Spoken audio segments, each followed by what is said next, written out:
Paris, les Champs-Élysées, l'un des lieux les plus instagrammables de la planète. Autrement dit, l'endroit idéal pour l'un des exercices les plus vaniteux, narcissiques imaginés par l'être humain. À 2 pas de là, une exposition immersive nous emmène dans l'univers de celui qui, il y a 400 ans, divertissait ses contemporains avec cette même vanité, Jean de La Fontaine. Et avec lui, cette grenouille qui voulait se faire plus grosse que le bœuf, autrement dit, en version 2025, augmenter sans cesse le nombre de ses followers. Voilà, c'est un peu compliqué, Non mais t'es qui en fait? mais je suis Jean La Fontaine. La Fontaine.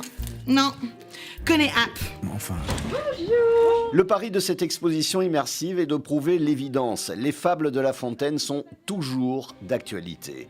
La Fontaine lui-même, en maître de cérémonie, rencontre ses personnages, comme ce renard tentant d'amadouer un corbeau.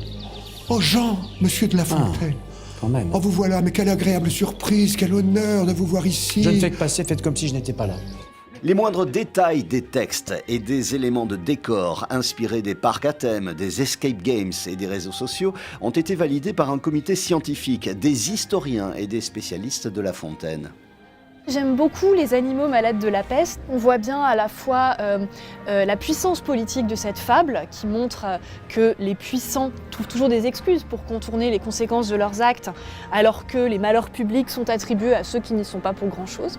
Le dispositif et le jeu des comédiens nous montrent aussi combien la fable s'appuie sur une forme de fantaisie, une vivacité des échanges.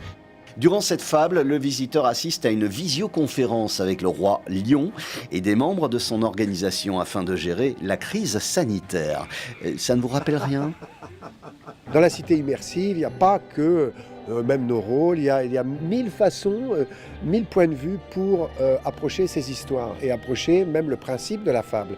Donc j'espère bien d'ailleurs que ça donnera à tous les jeunes qui vont venir l'envie d'écrire et l'envie de lire. L'envie d'acheter les bouquins. J'ai trouvé que c'était très intéressant de permettre à un large public qui maintenant ne lit plus de pouvoir entrer dans ces fables et leur enchantement par justement les nouveaux systèmes interactifs de la fable immersive. Le jeune public aurait donc délaissé les livres au profit des jeux vidéo. Qu'à cela ne tienne, le jeu, comme cette déclinaison du classique Pac-Man, viendra vers l'enfant afin de résoudre les énigmes des fables. Pour les plus énervés, nous avons également l'adaptation d'un autre hit, Street Fighter. Qui va l'emporter entre le lion et le cerf ? Oui, bon, logique. 1h30 en immersion avec le maître Jean de La Fontaine. Mention spéciale pour un collectif de magiciens de la lumière qui avait déjà frappé lors des cérémonies des Jeux Olympiques de Paris. Ils adaptent en projection 4 fables en version street art, estampes japonaises ou encore en peinture rupestre. L'exposition elle-même devient alors un spot idéal pour s'exposer. Moralité, la boucle est bouclée.